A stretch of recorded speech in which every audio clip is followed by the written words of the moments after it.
రాష్ట్ర ప్రజల అదృష్టమో ఆయన దురదృష్టమో తెలియదు, కానీ పాపం 151 సీట్లు గెలిచిన, అంతకుముందు ఎన్నికల్లో గెలిచిన వ్యక్తి మధ్యలో 5 ఎగిరిపోయి 11 సీట్లకే పరిమితమయ్యారు. నీకు ప్రతిపక్ష హోదా కూడా లేదు అని చెప్పి అతన్ని ప్రజలు తగిన గుణపాఠం చెప్పారు. నెత్తి మీద కొట్టి కూర్చోబెట్టారు ఒక పక్కన. ఆయనకి అనుంగు శిష్యుడు విజయసాయిరెడ్డి గారు. వీళ్ళిద్దరి అనుబంధం A1గా 11 కేసుల్లో ముద్దాయి జగన్మోహన్ రెడ్డి గారు. పత్రికా సోదరులు కూడా ఈరోజున కొంచెం ఒక డిఫరెంట్ ప్రెస్ మీట్, మీరు కూడా కొంచెం మా రెస్క్యూకు రావాలా, తప్పు ఒప్పును అని చెప్పాలా పత్రికా సోదరులు కూడా. A1 జగన్మోహన్ రెడ్డి గారు పలు కేసుల్లో ముద్దాయి. ఆయన 11 కేసుల్లో ఛార్జ్షీట్ ఉన్నది ఆయన మీద. 2012లోనే ఛార్జ్షీట్లు వేశారు. అంటే 12 సంవత్సరాల క్రితం 11 కేసుల్లో ఛార్జ్షీట్లు ఎదుర్కొంటున్న వ్యక్తి జగన్మోహన్ రెడ్డి గారు. మొన్నటి వరకు మన రాష్ట్ర ముఖ్యమంత్రి, ఈనాడు శాసనసభ్యుడిగా మిగిలాడు. A2 విజయసాయిరెడ్డి గారు గౌరవ పెద్దల సభ సభ్యుడు. ఆయన అంటే రాజ్యసభ సభ్యుడు. మన రాజ్యాంగం ప్రకారం, డాక్టర్ అంబేద్కర్ రాసిన రాజ్యాంగం ప్రకారం పెద్దలు, మంచి రికార్డు ఉన్న వాళ్ళు, నీతివంతమైన జీవితాన్ని గడుపుతున్న వాళ్ళు లోక్సభలో పాస్ అయిన బిల్లును రాజ్యసభలో పరిశీలించి క్షుణ్ణంగా ఆ బిల్లు యొక్క బాగోగులు అణువున నిశితంగా పరిశీలించి ఓకే అని చెప్పే సభ పెద్దల సభ, బాధ్యతాయుతమైన సభ. మరి ఎందుకో తెలియదు, మరి రాష్ట్ర ప్రజల దురదృష్టమా, భారతదేశ ప్రజల దురదృష్టమా, రాజ్యాంగం మరి ఏదైనా కల్పించిన వెసులుబాట నాకు తెలియదు, కానీ అతను 3 సార్లు రాజ్యసభ సభ్యుడు, ఇప్పుడు రాజ్యసభ సభ్యుడు. ఈ 11 కేసుల్లో అతను కూడా A2. జగన్మోహన్ రెడ్డి అని కోర్టులో పిలిస్తే ఆ గుంపులో ఈయన కూడా పోతాడు, కోర్టులో హాజరవుతుంటాడు. ఆ రకంగా కోట్లాది రూపాయలు, 43,000 కోట్ల రూపాయలు అన్యాయక్రాంతం చేసింది ఈ team headed by mister Jaganmohan Reddy as A1 గారి టీం. ఆంధ్రప్రదేశ్ రాష్ట్ర ప్రజల సొమ్ము 43,000 కోట్ల రూపాయలు కొట్టేశారని ఛార్జ్షీట్ వేశారు. A1 జగన్మోహన్ రెడ్డి, A2 ఇతను విజయసాయిరెడ్డి.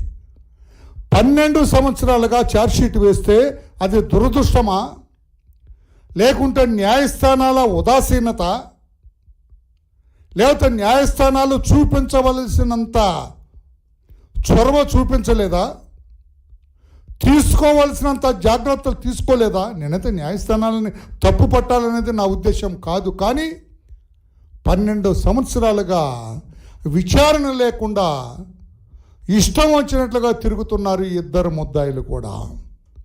అబ్బే మాకేం లేదన్నట్లుగా తిరుగుతున్నారు, కానీ వారి వెనక 11 ఛార్జ్షీట్లు ఉన్నాయి filed by CBI.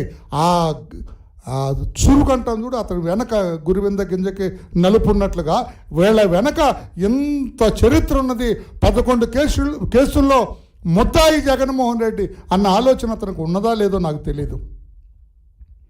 This man A2 గౌరవ పెద్దల సభ సభ్యుడు, పార్లమెంట్ సభ్యుడు, అతను 11 కేసుల్లో ఛార్జ్షీట్ ఎదుర్కొంటున్న వ్యక్తి. 5 ఎన్ఫోర్స్మెంట్ డైరెక్టరేట్ కేసుల్లో ఛార్జ్షీట్లు ఎదుర్కొంటున్నారు వీళ్ళిద్దరు కూడా.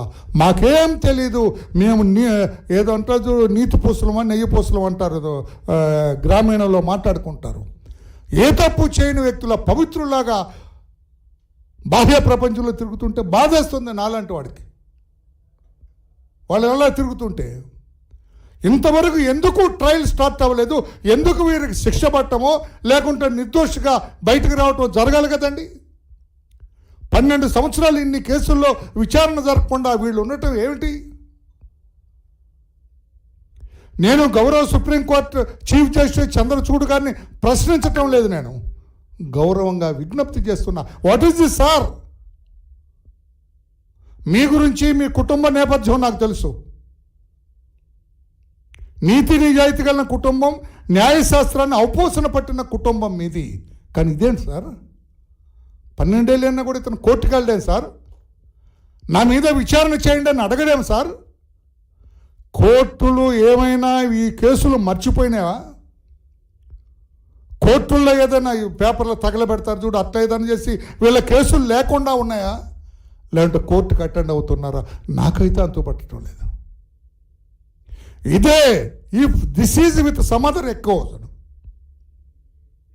ఎంత డబ్బున్న డబ్బు లేని అక్యూజుడు, రాజ్యాంగ పరపతి లేని అక్యూజుడు అయితే ఇలాగ ఊరుకుంటుందా కోర్టు? నేను కోర్టును తప్పు పట్టలేదు, మళ్ళీ ఏదో అంటారు కంటెంప్ట్ అని. నేను కోర్టును తప్పు పట్టట్లేదు, నాకు సమాధానం కావాలని చెప్పి నేను అడుగుతున్నా. ఒక సామాన్య పౌరుడిగా నేను అడుగుతూ ఉన్నాను. నేను 12 సంవత్సరాలు ఏ విచారణ లేకుండా నిస్సిగ్గుగా బేసిక్గా ఈ రోజున ముద్దాయిలు రోడ్ల మీద తిరుగుతూ ఉంటే, పైగా అండి ఇంకొక విచిత్రం, తమ్ముడు నా వైపు చూడు, ఈ జగన్మోహన్ రెడ్డి గారంట నేను యూరోప్ వెళ్తాను 6 నెలలు నాకు పర్మిషన్ ఇవ్వండి అంట కోర్టుని. Are you playing with the courts? న్యాయస్థానాలతో ఆడుతున్నారా మీరు ముద్దాయిలు? ఆడు అన్నాను. ఆ ఏటు గౌరవ పార్లమెంట్ సభ్యుడు, ఆయన పార్లమెంట్లో బల్లగుద్ది వాదిస్తాడు. సిగ్గుచేటు. ఏ పార్టీని? జగన్ పార్టీ నుంచే కదా ఆయన. సిగ్గుచేటు నీలాంటి వాడిని పెద్దల సభలో పెట్టడం. నీ వెనుకంత నేర చరిత్ర. ఈయన అడిగితే నేను యూరోప్ వెళ్తా మా ఏమంతో పాటు అంటాను. సిబిఐ వాళ్ళు వెళ్ళటానికి లేదు, ఈ కోర్టులో విచారణ జరగాలని పాప వాళ్ళంటే కోర్టు రేపు ఏం ఆర్డర్ ఇస్తుందని చెప్పినాను. నా ప్రెస్ మీట్ కోర్టుని ప్రభావితం చేయాలని కూడా కాదండి. ఏమిటి ఈ కన్ఫ్యూజన్ అనేది నాది? కోర్టు ప్రజల రెస్క్యూకు రావద్దా? నాలాంటి ప్రశ్నించే పౌరుడి రెస్క్యూకు రావద్దా? ఏం వరలరామయ్య గారు మేమెందుకు పోనిస్తాం, అడుగడుగున ఎవ్రీడే ట్రయల్ చేస్తాం, వీళ్ళ సంగతి తెలుస్తాం అనొద్దండి కోర్టు. ఇవి దే ఆర్ ఇన్నోసెంట్, వాళ్ళు చాలా గౌరవప్రదంగా అవినీతి రైతులంటే ఓకే.